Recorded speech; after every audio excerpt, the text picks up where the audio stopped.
at the moment, but always pain points, what makes it hard to be a distributor, how we help each other, how you can best negotiate with me. I'm going to actually tell you how to get the best deal, because sometimes people don't ask for all they can get, and sometimes people ask for stupid things that make me want to tear my hair out.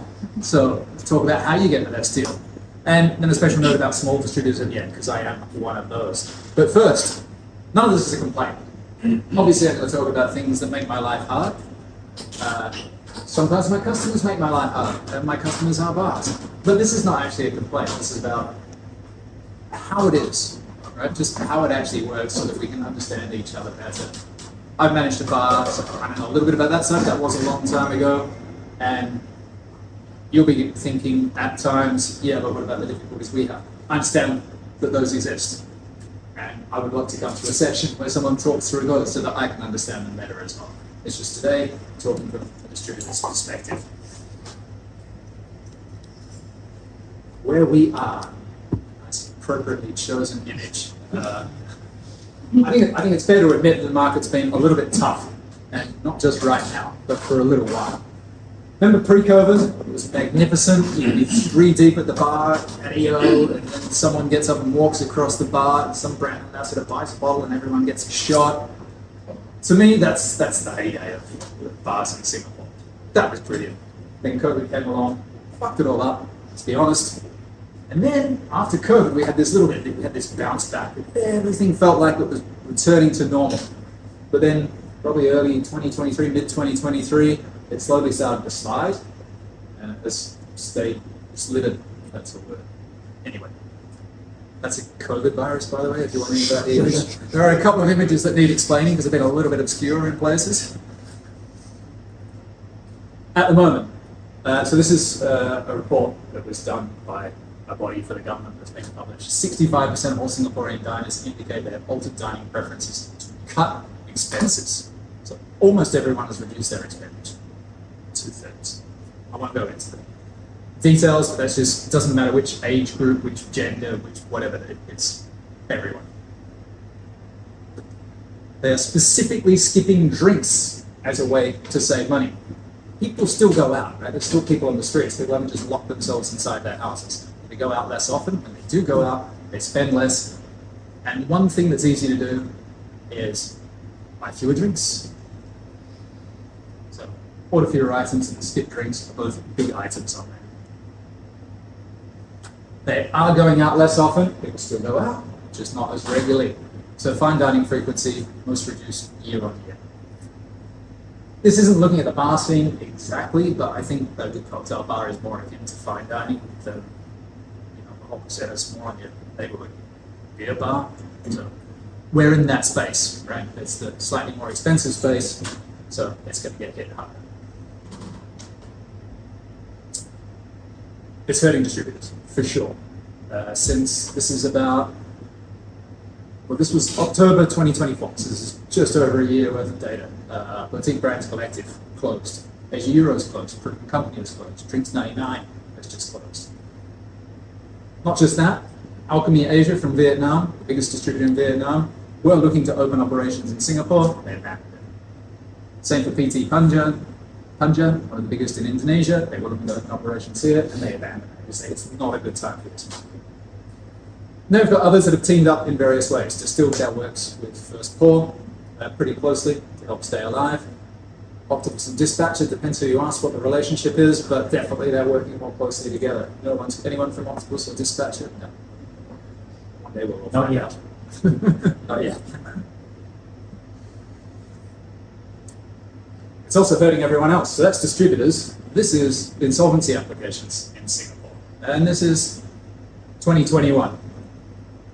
And is that a lot or a little? I don't know, but it's going up. What's insolvency? Insolvency is where a business can no longer operate. It doesn't just shut down. They apply for insolvency so that they don't necessarily have to pay on their old debts. It's not just businesses that are closed down, it's the ones that have really, things have ended up badly. Those numbers are on an increase. And that's quite sobering, that's a little bit frightening. The last couple of months' data, this only goes up to end of, it goes up to September. I haven't updated that, but last couple of months, seem to be starting to go back down a little bit. Hopefully that's a trend, but who knows, it might just be a flip. I mean, why is it all like this? Why are these not great times when we've had great times before? Well, cost of living issues driven by inflation. And inflation is driven by a lot of things. You know, there's war in Ukraine, and all these things drive up international shipping prices. It drives up costs across the board. People have less money to spend. And what people need to pay more for the things that they used to have. This means they're, in a way, actually spending more. This feeds into inflation data. And when inflation gets high, the government says, oh, inflation, we need to increase interest rates. So then your mortgage goes up. So people have even less. The cure for the pain is more of the same pain, which is incredibly difficult to deal with if you're a person who's in that point where you kind of start to struggle. Reduce spend driven by uncertainty. So I'm talking here, I mean, the first bit's about households, the first point. The second bit is about business. So business, entertainment, that kind of thing. If your business doesn't know if your major export market is going to slap a 50% tariff on you tomorrow, which would hurt your business badly, you want to keep a bit more cash reserve, you are more careful with your spend. And what's the easiest thing to reduce in your corporate spend? You're still got to buy stock, you're still got to pay your staff, you can cut your entertainment budgets quite easily. And we're the ones that reap the value of entertainment budgets. So those have all been cut. Reduce spend of grey money. And this is a point a lot of people don't actually know much about. Remember, was it last year or maybe a year before, there was that big money laundering case, $1 billion, there all these pictures of people of like bottles of wine, Macallan, whiskey and stuff. And it was like, good, got those money launderers, they deserve it. Yep, they do, 100%. You know what? Nobody launders that $1 billion in Singapore anymore. There used to be a lot of this going on. I wouldn't say the Singapore government was a soft touch or anything, but they didn't prioritize it as much as other markets. And they decided that they need to for various reasons, so they've kind of caught up to a lot of other markets. So all that grey money has disappeared. It doesn't actually have to be actual dodgy money, but if someone has a lot of money and they can't actually necessarily provide all the paperwork of how they got that money, they're not going to risk it. They're not going to be seen to be spending money in a market like Singapore, because you get an investigation. Even if they know they're going to be cleared in that investigation, the investigation could pay them the answer. So all of that spend has disappeared from this market.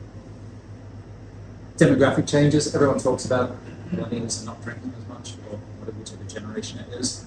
I don't think that's actually a big current impact, because that's always going to be a very slow change. Generations change over time, but really until everyone over the age of 40 is dead, that's not going to change immediately. Right? Very, very slow burn. I think that is a long-term trend we need to be aware of, but I don't think that's what's hurting mostly at the moment. It's probably 10-15%. The high Singaporean dollar. Dollar's doing really well. Sounds like a good thing, except when tourists come in, their budget's a little more strained. They can't spend as much on F&B. They're still going to take their kids to Sentosa, to Universal Studios, but maybe they won't spend as much on drinks in the evening. Singaporeans who like to spend their money are doing that in Japan, because the yen is really low. The Singapore dollar is really high. You can get a lot of sake instead of 2 cocktails, right? This is all just how it is. Some of these fundamentals will change for the better over time. Some are relatively permanent. So that's where we are. I'm going to talk about the financial model, the model for stock for a distributor. Why does alcohol cost so fucking much? Why do I charge you so much for a bottle of spirits? I'll tell you exactly. It doesn't cost me a lot to buy a bottle. A lot of stuff I buy might be, say, 10 euros, 10 US dollars, 15, but not a lot. But let's work out what happens with that. 10 euros, that's the price they call X works. That means that's just the product, nothing else. Often they'll deliver that to port for you as part of the deal, sometimes not. We've got to get that all the way to Singapore and pay all the costs and all the duties and everything associated with that. The first thing we do is convert to Singapore dollars. If you look at the number, it's actually about 15. We always put a hedge in, because the rate that's quoted online is not the rate you pay through the bank, and that rate can change from day to day, so you've got to have a little bit of a hedge. We add $4 shipping. Now, shipping can change a lot. If I want to air freight half a pallet because I need stock quickly, it's going to cost me about $10 a bottle. If I buy a container and I'm not in a hurry, a container load for it and I'm not in a hurry, that can be $152. If I'm buying a pallet by sea freight, pallet's about 500 or 600 bottles, small distributor, not buying containers. It's going to cost me about $4 a bottle. That fluctuates mostly with oil prices and shipping costs. Then, in Singapore, we've got to add $88 per litre of alcohol. Some people know how that works, some won't. 88 times 0.7 for 700 ml bottle, that's per litre, and it's only the pure alcohol, so times 0.4 for the 88. If your bottle is 700 mils and 40%, that is $26 of tax. Straight up. No way to get around that at all, unless you are severely breaking the law, and people have done that, and people do go to jail. So any good reputable distributor is not doing that. Nothing you can do about that. That brings my cost for this 10 euros bottle so far to $44. So I've got a number on there from 44.14. That is supposed to be 44.14. Then I've got to put a margin on it. I got to make some money, right? Because there are a bunch of other costs I got to cover. We just don't normally build them per model in our price models. Cost, we add a margin. Now you guys do this too. The margin model is very different between bars and distributors. They vary. 25 to 35% is kind of the benchmark. Greg, would you agree? 25, 35? Yeah. It might be as low as 15, it might be as high as 50. Depends on the product. Depends on how it also depends, if like redistributing, it could be as low as 5%. Yeah. Yeah. These are for your own if I products. bring it in to sell it to a bar directly, it's probably going to be in that. Do you need to make that much money, I hear you saying? Well, yeah, you're still going to do case discounts, right? And I've got to pay for other stuff. So, 30% margin does not mean we multiply by 1.3 to add 30%. It means we divide by 1 minus the margin. 1 minus 0.3 is 0.7. We divide by 0.7. Because if, say the bottle cost me $100, if I add 30%, it's now $130. So my margin is 30 out of 130. That's not 30%. I do it this way, my margin will be 30%. I get 30% of the final price. Right? Instead of multiplying, doing this, divide by 1 minus. Which means I'm making, on that bottle, that much per bottle, assuming there's no discount. Sounds pretty good, right? Like running a bar or a restaurant. Well, you don't have to pay all of these, but you probably have to pay some things I don't. You definitely have to pay rent, salaries, CPF, you definitely have to pay taxes, travel and entertainment, a little bit, licenses, utilities, subscriptions, you definitely have to pay all that. But we also have bond costs, so the people that, when it comes into market, we don't have to pay all that duty immediately. If we did, I bring in 500 bottles, I got to pay $26 per bottle. That's a huge amount of money. I can leave it in a bonded warehouse, which means tax not paid yet. And then I just draw down as I need it. Right? But then I pay the tax. But while it's sitting there in the bonded warehouse, yeah, I have to pay rent. And I have to pay for them to process, to bring it out of bond. Even if they don't store it, even if it immediately comes out of bond, I'd still have to pay those processing costs.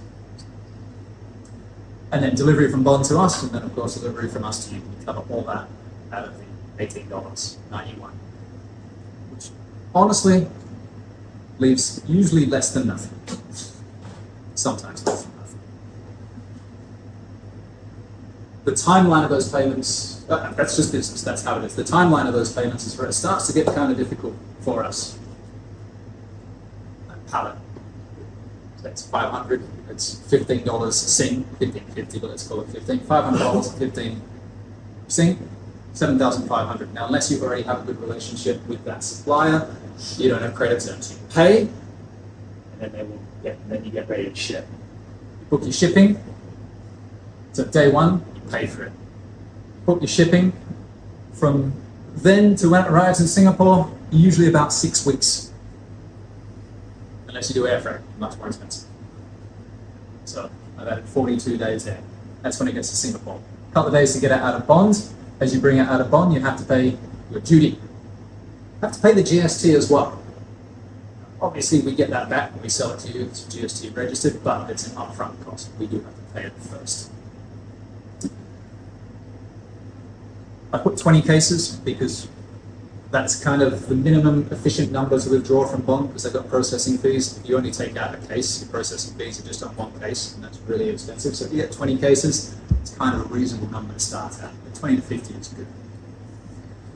But if it's just 20 cases, the duty you're paying is about $3,200 to get those 20 cases out, assuming they're all 40%.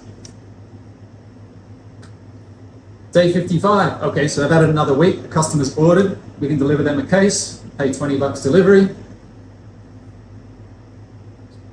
Pay for shipping. Oh, yeah. I get credit on my shipping bill, but 30 days after arrival, I have to pay for my shipping. Then, 30 days after the customer's ordered it, that's when payment's due. Is that when you pay? So I've added 15 days, because that's, if I look through when people pay, on average, actually more than 15, I've decided to be kind. So on average, I'm getting $378 from that first case, 100 days after I paid $7,500 for stock. Now, you have costs too, you just have a different cost base. You have to pay a big rent deposit, you have to pay for renovations. It's still there, it's just comes in a different form. This is the form from us. So $12,700 spent, some of it more than 3 months ago, until I received my first $378. So just like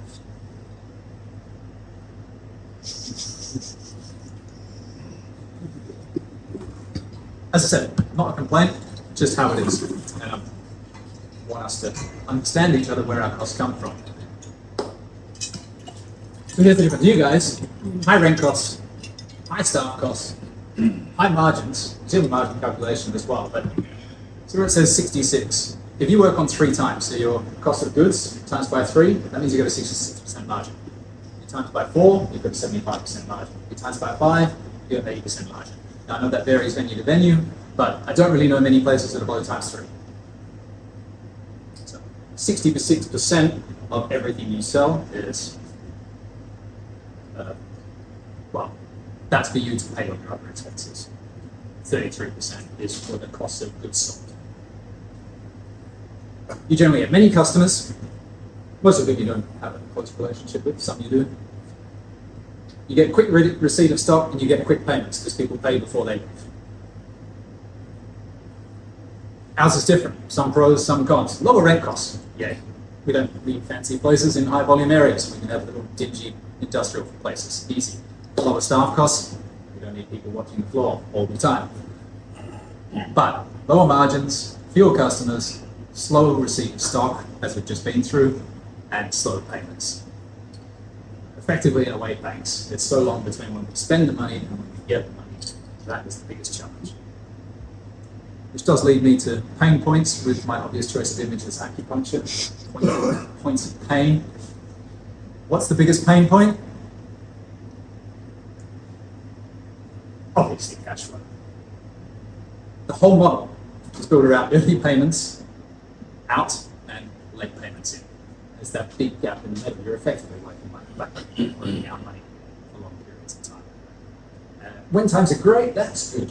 When times are tough, that is what keeps me up at night. Different for you. People through the door might be the main pain point for bartenders. Cash flow is obviously always on your mind as well if you're running a bar. Of course, it's not the only one. You know, time. We're all time poor. We've got a lot of things to do. We have fluctuating costs, particularly at the moment. Shipping goes up and down. Yo-yo, it's incredible. We also have staffing pain. We also have rent pain, like you guys do. Not as big a part of our business, but still the pain. Keeping brands happy is something we really have to do. If they don't like what we do, they'll go to another distributor. And brand poaching and customer poaching. Right? People will take brands from me, other people will take my brands, other distributors. People will try and get my customers to change from my product to their product. All things that we have to do with. But focusing on the main one, cash flow, it's affected by credit terms. Okay, so I said I spend $7,500 upfront on that pallet. Some of my distributors, some of my suppliers right? I still have to do that after years in business. Some ask me to pay when it arrives in Singapore. Some are even a little bit more generous, but a lot of them are still early. So when I'm talking credit terms, I'm not talking about the credit terms I give you as a distributor, I'm talking about the credit terms my supplier gives me. My rate of sales, right? If I'm not turning over the stock, it's just sitting there, I've paid for it, it's just sitting there, I'm not getting any money back for it. That affects my cash flow. Timeliness of payments, as payments come in, yeah, and I know when things are getting tight because payments start to be withheld, start slowing down. I know when it's a GST payment quarter because you're less likely to pay your suppliers, things like that, right? And the scale of timing of all our other costs. These are all areas that interact with you guys. Credit terms my suppliers give me no, but the rest of these definitely things where if we work together in the right ways, we can actually do better, hopefully for each other. People who pay late, I break into 4 groups. Systematically late. Hotels will often say, we pay the previous month on the 22nd of the next month, or something like that. Means everything I sell them in January, they're going to pay me on the 22nd of February, or thereabouts. First Monday or third Monday in February, or something. I give 30-day credit terms. That means anything I've sold from the 1st to 22nd of January is overdue by the time they pay it. That's not what's agreed. It's 30 days credit terms. But that's what they do. And if you try and argue with them, they'll say, that's our payment cycle. That's our payment cycle. Because you're not talking to the boss, you're talking to someone in accounting. And you're never going to talk to the boss. Systematically late. But they always pay on that day.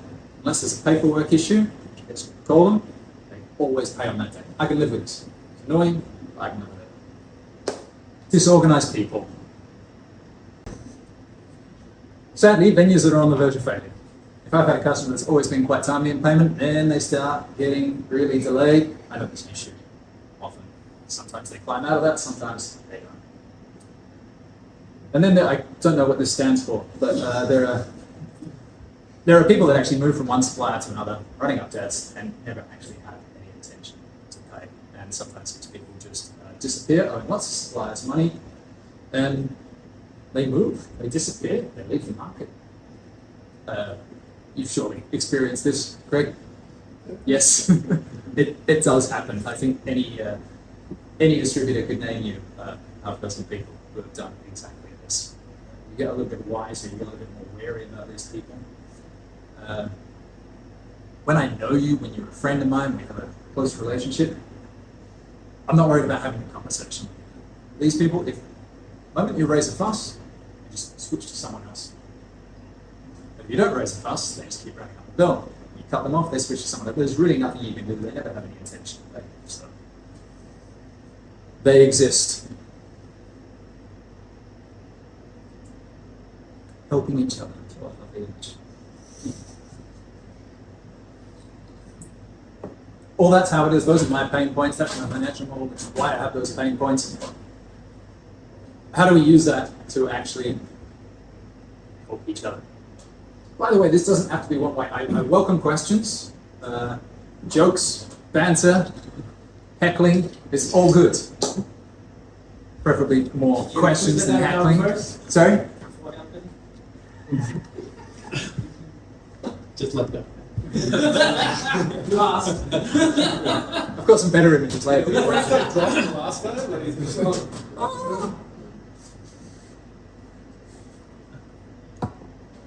I know we all have cash flow issues. Cash flow is important. For me, a lot of things are important. Cash flow, the margin I make. Because yeah, I do sacrifice margin. I do a deal with you. You say, can you give me a better price? I have to drop my margin. Margin's important. Volume is important. I want to sell more. And time is important. We're all time poor, right? We're all a bit stretched. Deals can be made, but there's got to be a quid pro quo. We can trade off between these things quite happily. Dude, I want to buy more, but you need to give me a better price. Okay. I've got more volume. I've got a lower margin. That's worth doing. Or at least it's worth talking about. It just depends on the numbers then. You can't just say, you know, maybe I'll just pay you in 90 days instead of 30. So, did you want to there something else? No, I just want to pay him in 3 months instead of 1. Well, no. What's the quid pro quo? What's the return? Now, depending on your business, what particular stresses you're going through, and what event or thing you're talking about, you're going to have different priorities here. And you can trade off one for another with me. That's fine. I love that. For example, you've got a big event coming up. You've received a fat deposit for the event, but you want to improve your margin. So maybe I can get this cheaper. But you've been paid up front for the event, right? So you say, okay, maybe talk to this distributor, give them better cash flow, pay them COD, pay them on delivery, and they'll give us a better price. Yep, I want to discuss that with you, 100%. 100%. So here are some cool things to ask a distributor. I'm very happily, we are going to do both, right? We are going to have the other picture that goes with that picture when we get there. Yeah. If I buy more, can I get a better price? Yes. We're going to talk about how much more and how much less. Fine. But we can talk about that. Here's one. If I also put something at high-end bottles in my back bar, can I get a better price on rail? Yeah. You know what? I'm going to look after a bunch of brand owners. I say, I got a new listing for you at this bar. Okay, cool, well done. Brand owners like to know that they're getting listings in cool places or in new places. That's a deal I can talk about, for sure. Do your brands have budgets for support? Sometimes they do, sometimes they don't. Sometimes my brands, you might need some money for something. So you say to me, does your brand have some money for this? I'll tell you straight up if they do or they don't. If they do, cool. I'd love to spend someone else's money working together with you. Yeah, I can sell more, you can sell more. Fantastic. Great question, James. I need a good price for a bigger, so I kind of cover this one up front.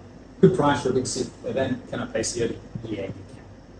I know I'm going to get money and I can start paying bills with it tomorrow. Brilliant. Can you train my team on this product? Yeah, I'd love to. That's my time investment, sure. But if you're taking on a product because I'm training your team, that's a win-win. I'm getting more cash flow, volume, and margin. I'm giving up some time, and I'm very happy to do that. Absolutely. If you can't tell, I actually don't mind getting up in front of an audience and talking about shit. So. Some more cool things to ask a distributor. Do you have something at this price point? Let's not beat around the bush, right? Listen to me go through my products and all my price points. And I need a gin around $50. What do you have? I'll tell you what I have. Love it. If I buy this many cases over 3 months, will you pay for a DJ? Well, firstly, what is X? How much is the DJ? But yes, would love to talk about it. Great thing to talk about. I need this bottle last minute. Can I cover the delivery costs? Yeah, I love you. I got you, bro. I need this $50 bottle today. Now, can you send it over? That's well below the MOQ. I pay for everything. If I send you that bottle, I've lost money. Now, if you're a really, really good customer, I close my eye and say, fuck it, I'll lose $1 on this delivery because they're an important customer and I have to look after them. But if you want me to feel good about it, say, I'll pay for it. Love it. Do you have any dead stock to clear cheaply? Yes, I do. It's all about cash flow, right? I've got stock. Not really talking to the brands any longer. I never really dealt with the brand in the first place. I have that stock. I haven't really been able to move it. I'm not focused on it. I've actually paid for it. I can ship that. Even at what I paid for it, that's cash flow. I'm sacrificing margin, yes, but I'm getting cash flow. I actually got a slide near the end. I'll show you why I have it. I consider dead stock. And if you're interested, we can talk. Do you have any collaterals for this brand? Yeah, often I do. Don't always, but sometimes I do. You want stuff, put in the bar, pass around the team. Cool, do it. Some cool things to tell a distributor. We'll be going through this many bottles per month. If you can help me manage my inventory, I love it. So I have to draw everything down from bottom. That takes a few days. If you suddenly come to me and you want a lot of something all at once, I don't have it. And then I'm going to take just that, or I've got to do a bond order early, and that's extra cost. But if you help me manage what I need, you're my favorite customer. We're flexible on the delivery date, we just need it by this time. Again, absolutely love it. Because I can perhaps, if you don't need it for a week, but you definitely need it, say, right, I'm going to be in that area next week. For a meeting, I can just drop it off. Particularly if it's just that one bottle. You know, you really want a nice bottle, but you're not in and out. But you know, you've got someone who's going to come in and drink it on a certain day. Cool, I'll drop it off when I'm in the area. Excellent. We need 10 cases of this for a big event next month. Again, that's helping me manage my inventory. We've just made full payment. Full payment. When there? You did that for me in December. For one venue. But still, it's good. We're planning our next menu. I love to hear. Distributors are always trying to find out when someone's planning to do their next menu, because so often we try and initiate a sales chat with someone and they say, oh, we've just started a new menu. So I've been reaching out to you for 6 months, and they say, no, sorry, we've just done a new menu. Call me when you're planning a new menu, because I'd love to have conversations with you then so I can get on the menu. This might surprise you, but this is actually a cool thing to say. If I reach out to you and say, can we get together and chat about what I have and see if it can work for you? This is my second favorite response. My favorite response is, yes, we'd love to come on down, sort out a day, and then we go down and we do it. My second favorite response is, thanks, we're not taking anything new at the moment. And this does happen a bit, but sometimes I have to ask a dozen times before I get to this answer. And why didn't you just save me the time in the first place? This is actually just a courtesy thing. Now, I know that is different across cultures, and some people culturally, they don't like to say no. But no can be very kind, because no will save me a lot of time. I won't keep trying. Another great answer is actually, maybe come back to me in 6 months. And you know what I do? I immediately put that on my calendar and message this guy. Great. Love it. This is actually a cool thing to say. No. I'd much rather have your no than your non-response or you're dragging it out 100%. Yes, it's better, but let's be honest. Yes, it is really what I'm after. All right. It's really not cool things. 100 is too much for this. Can you do 50? I've had questions like this. You've seen my pricing model now. This is really one of the things that what made me want to do this session. Our margins don't work that way. When I say this is $100 and you say, can I have it for 50, you are asking me for charity. You are asking me to lose money on it. And there are times when that's okay, actually. You know, sponsorship stuff, right? Okay, I can lose money on bottles. You just like want it as a regular thing. You want me to lose money on every transaction with you? No. Don't be a dick. Understand how the model works. You get this as well. I know you have people come to the bar and ask for ridiculous discounts. It's not nice, is it? But the second point here, I get from hotels all the time. So some hotels buy a lot from me. Some just buy a little bit every now and then. Like I've got a hotel that they get a bottle of 2 bottles of like Eldorado 15-year-old every now and then. Right? I've got that in their bar. They need to buy 2 to get the MOQ, etc. And then every year I get, can you sponsor our dinner dance? Send some stock or something as gifts for our staff. Your total spend with me this year has been $400. My margin from $400, let's say it's probably about $50. I send you 1 bottle, a loss. Don't be that good. Can you do 20 cases of this today? No, it's in bulk. I can do it next week. Yes. I don't keep 20 cases of that SKU on the shelves in my warehouse. You might be lucky on some SKUs, but if it's not a super fast moving SKU, no, I can't. Ditto, 1 bottle of this today. Case price can mix brands, right? Oh, fuck off. Sorry, why? Okay, why? Yeah. Part of the reason I give you a discount on a case is because I pick up that case and I put it down and the guy picks it up and takes it away. I have to open that case and I move bottles around. I've got to put multiple entries in, creating your invoice. I've lost all that saving. Maybe some other kind of discount. Maybe if you're buying a lot, I'm not so.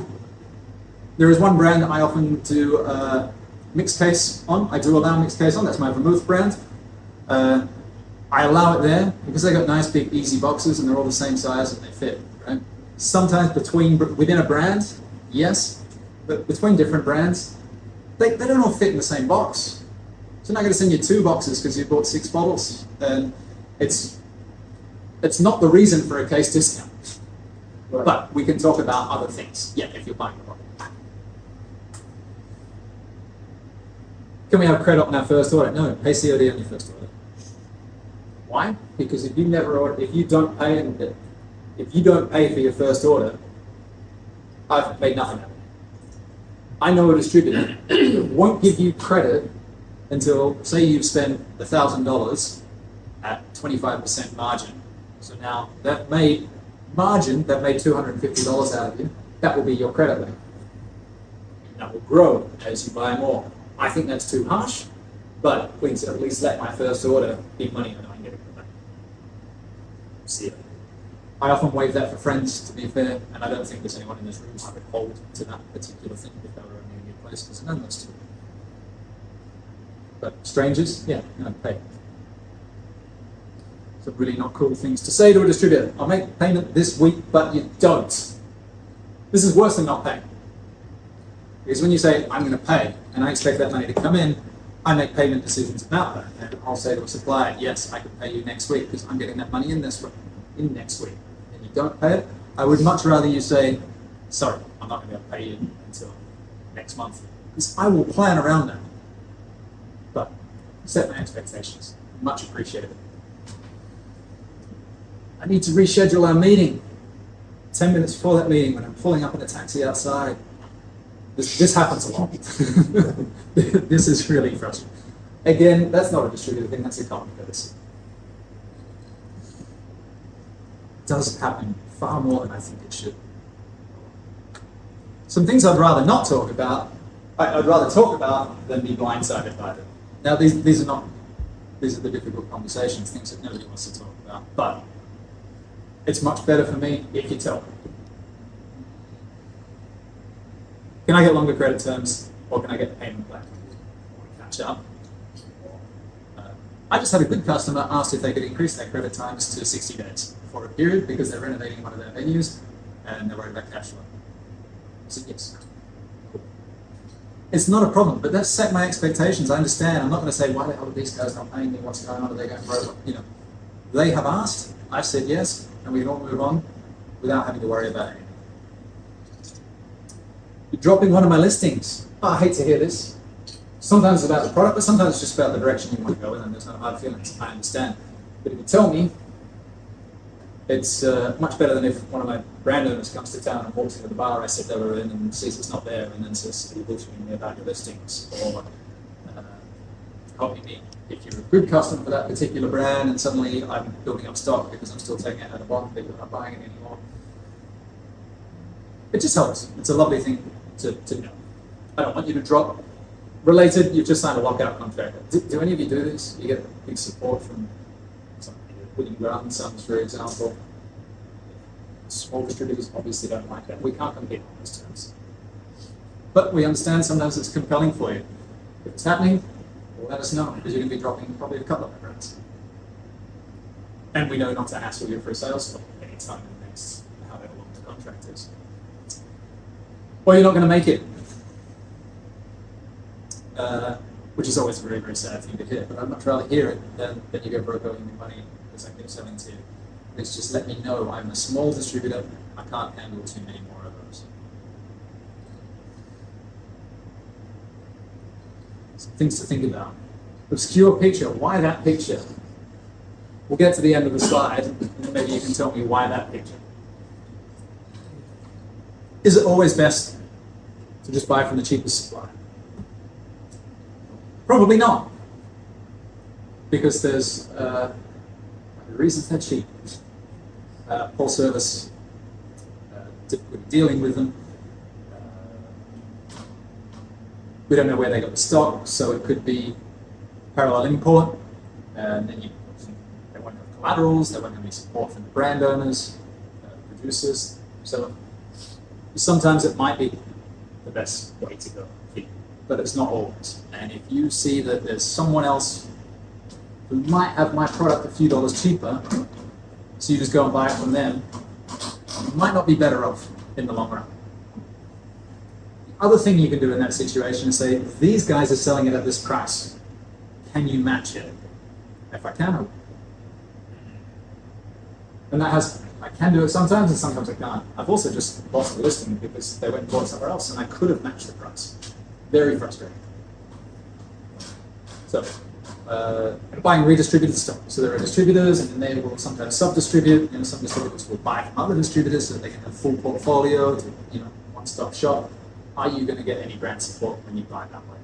So it might be easier for you dealing with one distributor, but there might be a downside as well. All things to think about. Why is that picture there? Magnum PI. Magnum PI. It had to be someone older. PI stands for parallel import in our industry, but that was a 80s detective show set in Hawaii with Tom Selleck. It's Magnum PI, private investigator. Counterpoint on PI, right? Like, agree on smaller brands, right? Like stuff that you bring in. Yep. It's mostly unlikely to find PI stuff. But for example, some rates. When Yep. the rack rate's like, I don't know, $65, I can get PI for like, I don't know, $40, $50, right? Yep. And it's probably stuff coming from another supplier who has purchase order, right? Yep. Other than ransom charge, like the number is too high. Like the delta is too crazy. Like I say $15 on the bottle. It's crazy numbers, Yeah, and honestly, that's why it's just things to think about. It's not a don't do it. But if you're getting $25 cheaper on Hendrix and you're not actually working with the brand anyway, look carefully and satisfy yourself that it's not counterfeit product. And if you're satisfied about that, honestly, go ahead. If you can save money off your bottom line doing that, then go for it. It's just sometimes people just jump into that, not appreciating that, that might actually lead to problems for them. They might be getting, I mean, if you say Hendrix, they might be getting a sweet deal on Monkey Shoulder, and then William Grant & Sons hears that you're getting parallel Hendrix, and they might say, well, screw you, I'm not giving you the Monkey Shoulder deal anymore, because you're not playing the game. It's just, it needs to be thought about, don't just jump into it. But if you've thought about it and you're satisfied that there's no real downside for you, then yeah, buy the cheaper product for sure. But talk to your main supplier first and say, I can get it at this price, can you match it? Yeah. If they say no, I think you're under no obligation to them. So go ahead and do it. Well, this picture doesn't make sense at all. I went to Google and just, like I did for most of these pictures, right? And you just put in the picture you want, and it gives you a bunch of suggestions, and you just copy and paste it. Every suggestion for negotiating was fucking lame. So I thought, I'll just put a guy in who's lame. Oh, it's all just a black and a white hand shaking each other, or a group of people sitting in a meeting, those kind of stock image shots, all nicely racially diverse, and, or it's just diagrams with different arrows. None of those are cool for a background picture, so I just got a lame guy.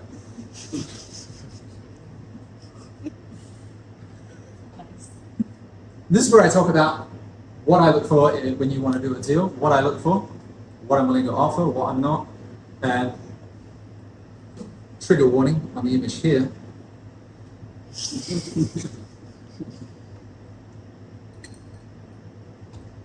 I'm not saying he's good at deals, but he certainly talks about how good he is at deals, so that's a picture. You're going to do a deal with me as a distributor, I want to do a deal with you too. I'm going to look at these things. A margin, a volume, what it's like working with you, what other benefits are there, what else you might want in that detail, the kind of add-ons. I have different margins on different products. Sometimes I can take a bigger hit on a product than I can on another product. It's just a fact. Sometimes they're priced a bit strategically high or a bit strategically low. I can't sell below my cost per bottle. That is me throwing money away. I'd rather have that bottle as a store of wealth until I can sell it.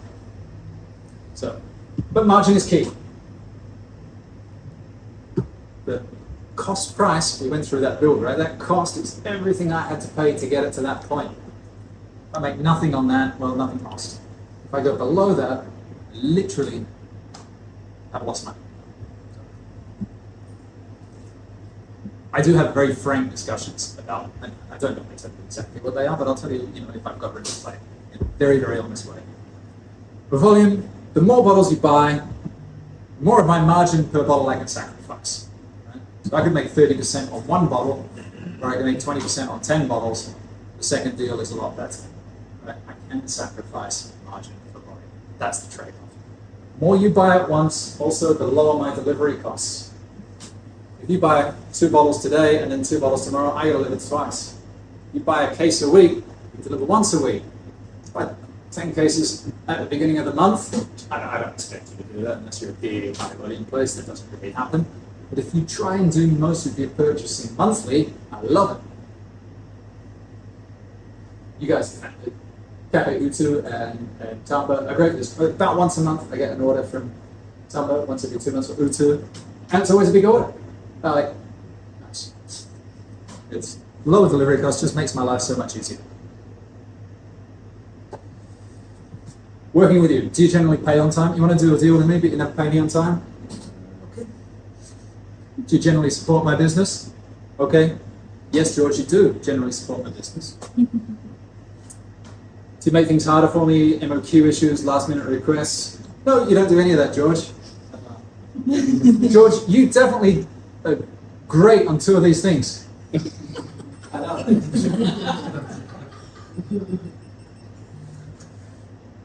2 out of 3 is not bad. This is great.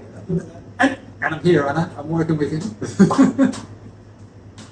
But yeah, I think about these things, and it's not always cut and dry. It's not always 100% and 0%. It's on balance. Other benefits. Are you going to do something cool with the product? I can show my brand owner.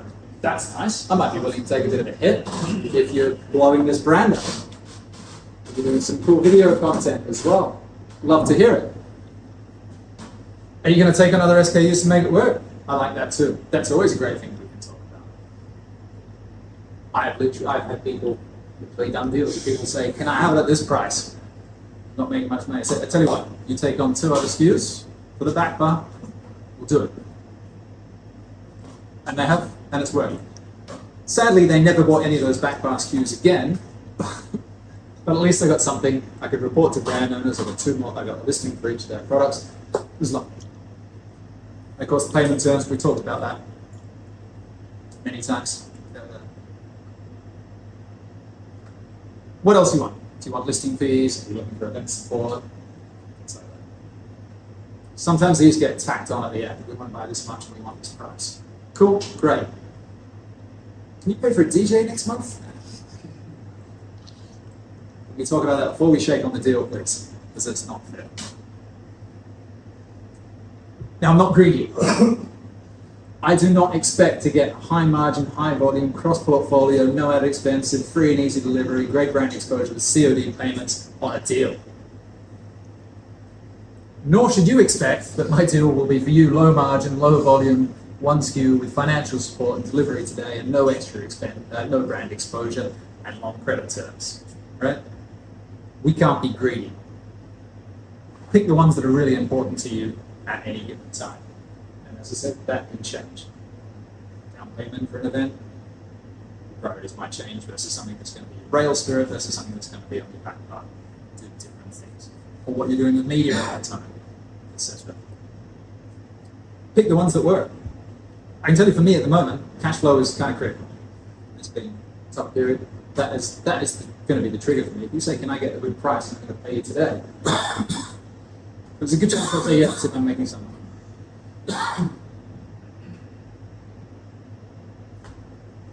Some common types of deals. Case discount. I love a case discount. It's my favorite type of deal to do. 6+1. Is anyone a fan of the 6+1? I hate 6+1. I gotta get 1 case ready for you. I gotta open another case, pull 1 bottle out, and then the delivery guy's gonna pick up that case and that 1 bottle. So I know what you're thinking. Hey, then make it a 5+1. Sure. That's a bigger discount. That's going to depend on my margin. I might be able to do it. Often I'm not going to be able to do a 5+1. I know a lot of brands do, but I can tell you these are generally big brands. I'm sure you can get 5+1s on Hendrix and sometimes 4+1s or whatever. But I do go as low as 5+1, for example, on Tangling Gin, but I don't do it as a 5+1. I have a couple of customers that do 30 bottles a month, or 6. That's a 5+1. But volume, that's a good deal. It's a good deal for them as well. There's also a volume discount, right? So related. Listing fees are a common deal. If you charge listing fees, make sure you get paid up front. This is one where bars only get screwed. I know bars have agreed to do a deal. They've said listing fee, and then they're waiting 3 months into the deal for the brand to pay them the fee up front. Don't start until you get it. Just don't. Who usually pays for this? Is it brand pay or distributor? It varies. Sometimes it's split. And in fact, I won't mention any names, but a brand I work with, I recently had a listing fee for a decent bar in Singapore, and we agreed to split it 50-50. And I paid my 50%, and 8 months into the 12-month deal, the bar cancelled it. Like, dude, we paid a listing fee, you have to do this for 12 months. Says, I only ever received half the money. I said, yeah, I paid my half. Yeah, we didn't get the other half from the brand. So, actually a bit of a win for me, because we're paying half and we got 8 months at a time. But usually listing fee is paid by the distributor and then we claw back on packaging. Yeah, correct. Right. Yeah. And who eventually pays for it? It's often the distributor up front. So again, cash flow. So,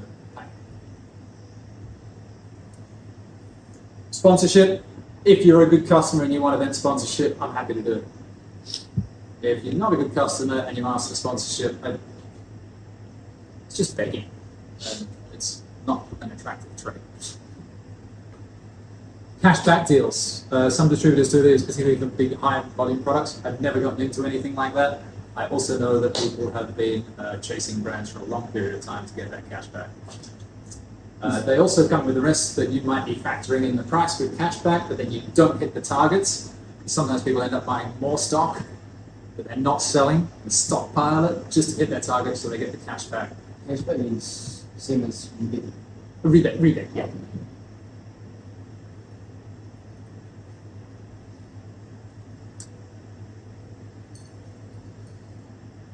Okay, so how long are we into this? I thought it would take about an hour, but I feel like I'm going fast. Are we?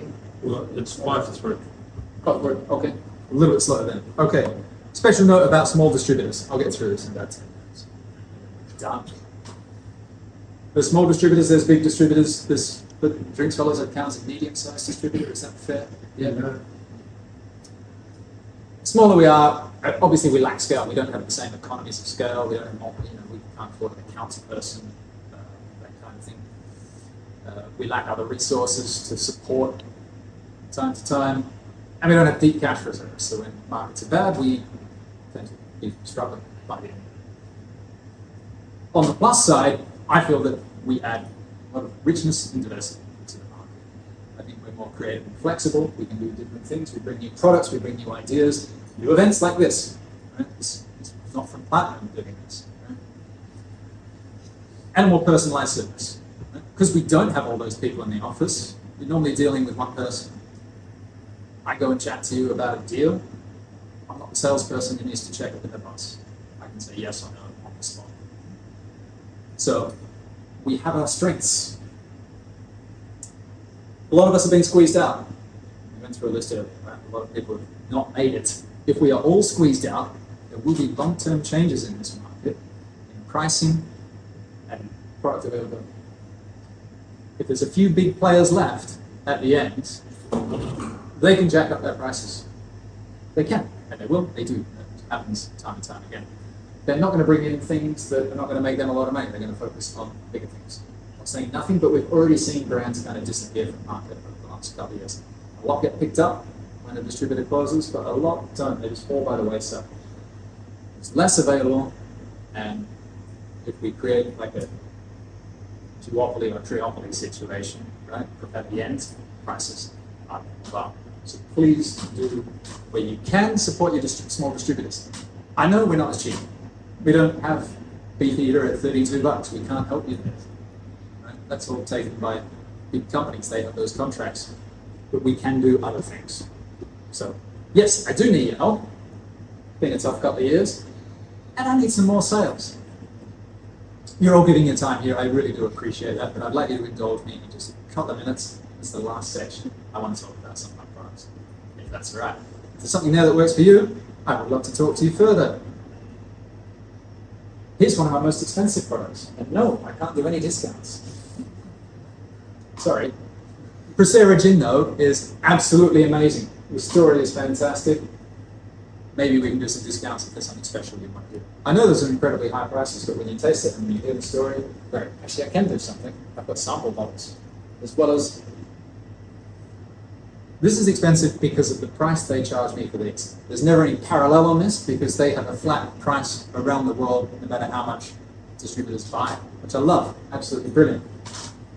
To make things a bit easy, they send us the same liquid in what look like small, look like 500 ml beer bottles. They're basically getting beer bottles. They don't charge me for those. I just pay duty. So if you need tasting stock for an event, I got you.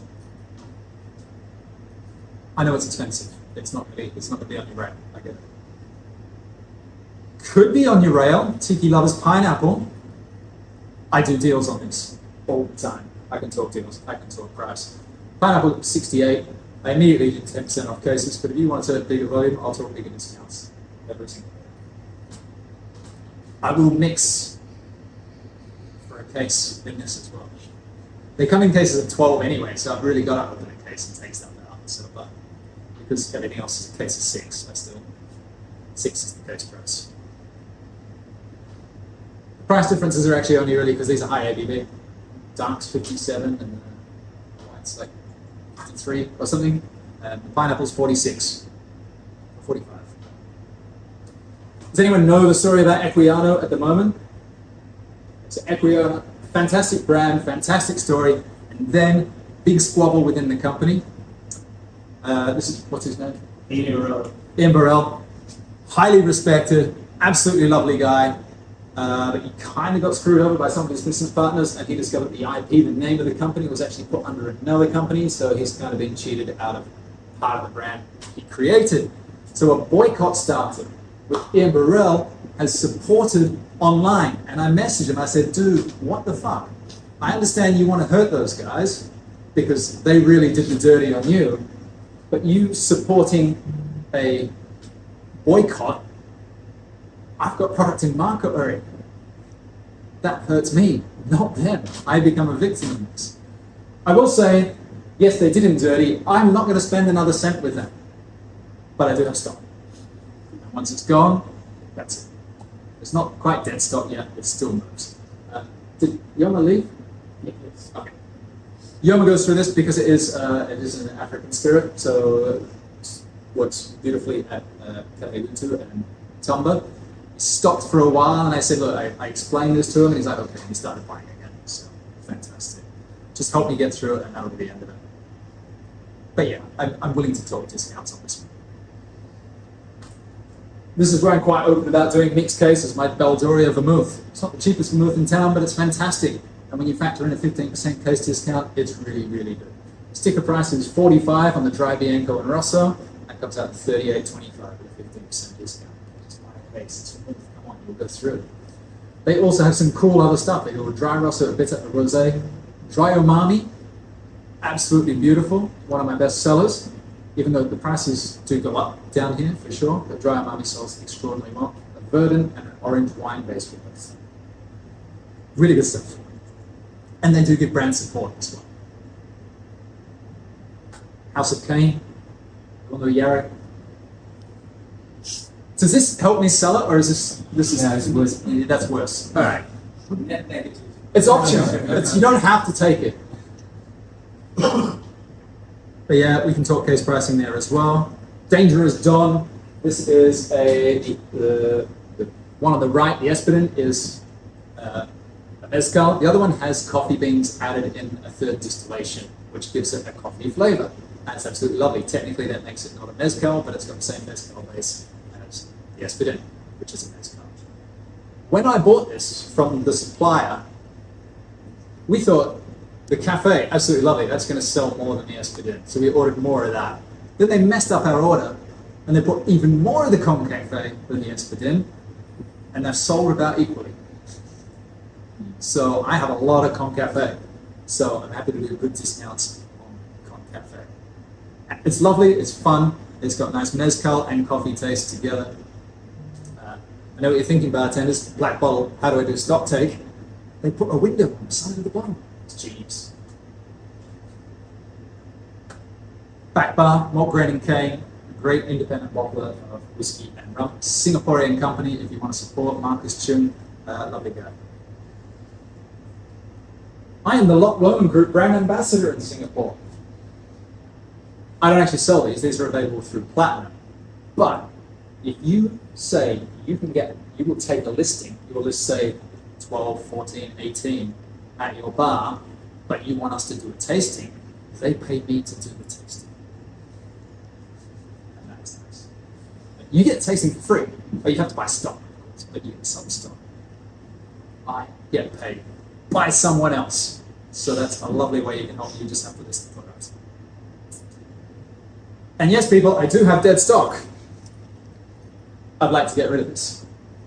Nadar gin and vodka. I was selling at 83. This actually has a great environmental story, and that's why I took it on. And what I've discovered is that you can ask people, would you buy this product because it's got a great environmental story? They'll say yes, but then they don't, because they don't actually care, but they'll always tell you they care. A lesson learned on environmental products. What people say they're going to spend, a little bit more, doesn't mean they will. But they want to be seen to be saying the right thing, that they care about the environment. Right? So I've had a lot of trouble selling it. I've got plenty. It is all in bonds, so I need a couple of days if you wanted some. But for, when I say down to 50, that means we're going to talk about how much you want to buy. But you buy a few cases of this, I'll do it with $50 whole. And that, plus GST, of course. And this is, I think, actually $1 or $2 a loss per bottle. I think my total cost is about 52. So yeah, I said I wouldn't sell anything at a loss. Cash flow. Right? I paid for this stock a long, long time ago. Poor Tom's Gin, I don't have a lot. There's 3 in the range. They go from 75 to 85 if you know the brand. When I say down to 60 plus, that means the $75 one would be at 60, the 85 would be a bit more. Gin d'Azur, French. It's quite nice, actually, but they don't really invest in the market. They've not done any work in it. I didn't take much stock, but I don't have time to build up a brand that I'm not going to be working with in future. So if you're interested, it's a great price, particularly if you're doing anything French themed. Bastille Day, hello. Legendario Rum Liqueur. Mistake I made early in our distribution journey when someone said, I'm going to buy, that heard we would work with them, and said, I'm going to buy 72 bottles from you. Can you bring that in? I said, sure. I bought 12. Did you bring it? Quite a bit, but I've got 50 something left, so mostly just the stuff he said he was going to buy and didn't. I'm stop pushing it. It's 30 something percent. It's very sweet. It is but it's high ABV for a liqueur, but it's definitely not spirit. Great for punch. 4 rows a small batch. Again, I thought that'd be the biggest seller because it's cheaper, but I've got more. I've got a lot more of that than I have of the single barrel, which is a bit more expensive. So happy to move some small batch at a better price. And I've got one set. When the market was good, I was able to sell 5 sets of my Eldorado blended in the barrel. 4 different bottles, lovely bright colors, good product. So I'm happy to. I'd love to get the last set off my shelves. That's me. No one's taking photos, so I think you all know how to find me anyway.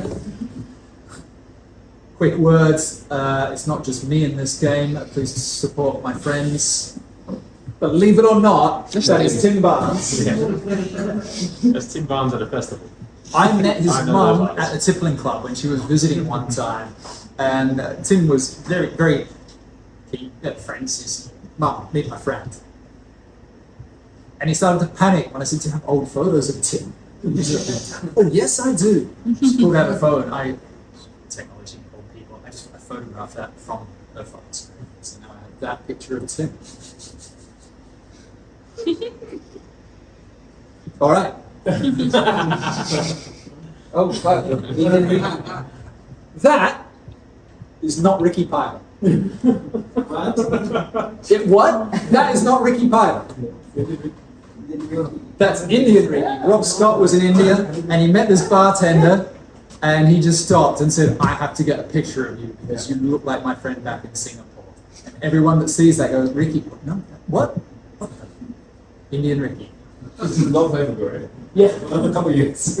I use it for this all the time. I believe it's even copy.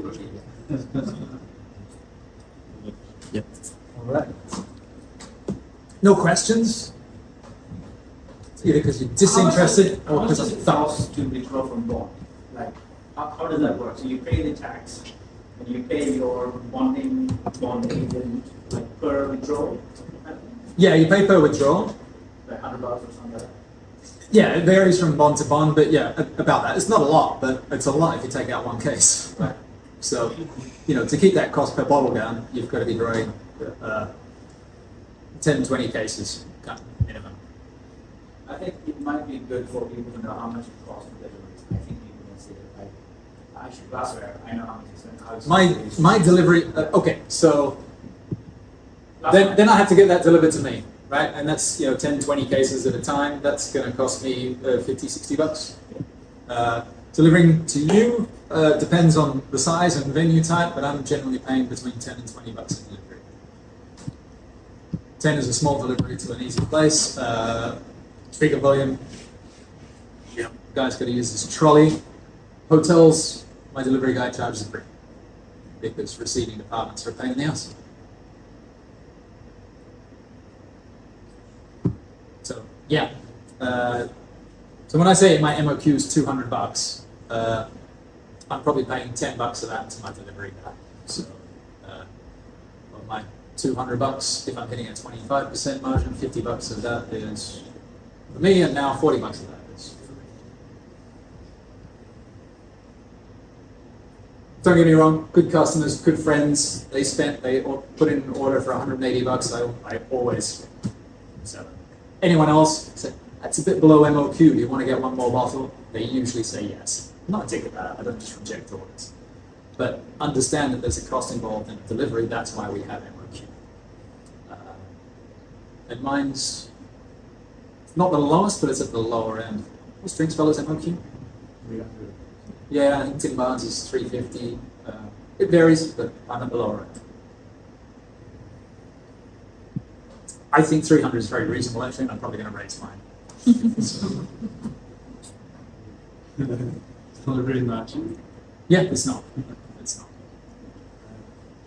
You use your third party, but we have maintenance. We also have delivery cost. I mean, yeah, there comes an option in terms of size of business when you have your own delivery guy. So that would bankrupt me, having to pay all that. So I have to work with a third party. If I'm going to be in the area, I deliver them myself. I don't have to pay the delivery guy. Sometimes he gives me a lift into town. He doesn't charge me for that, but that's nice. Well, there's nothing else. I want to say a massive thank you to Matt for his time and chatting with us. And I learned a ton today. I hope that was true with everyone else. And I want to thank you guys as well for coming to the sort of soft launch of Tincture House and these events. In the link that you would have had to register, there should be some information about signing up to membership for Tincture House, where we'll be posting all of these as we go on, and the developments when the lab's opening, when we're doing tastings, when we have products on the shelves for you guys to try. If you want to keep updated about that, or just reach out to myself or Nick, and we'll be able to furnish you with information. But thank you so much, Matt, and thank you so much for everyone for coming. We Can you have. remind me, what is that membership price for industry people for Tincture House? That's free. Free! Free. Yeah. If you ask for a discount, fuck off. Yes. And we have recorded this session. We'll figure out a way to get it into a nice compressed file to share it around. So if you guys want to look at it again or just listen to Matt's beautiful voice to fall asleep, or not. Of course, I'll leave you with Indian review. Thank you so much, guys. Thank you very much, everybody. Thank you. Thank you, Matt. We did. It's okay. You guys will get this much.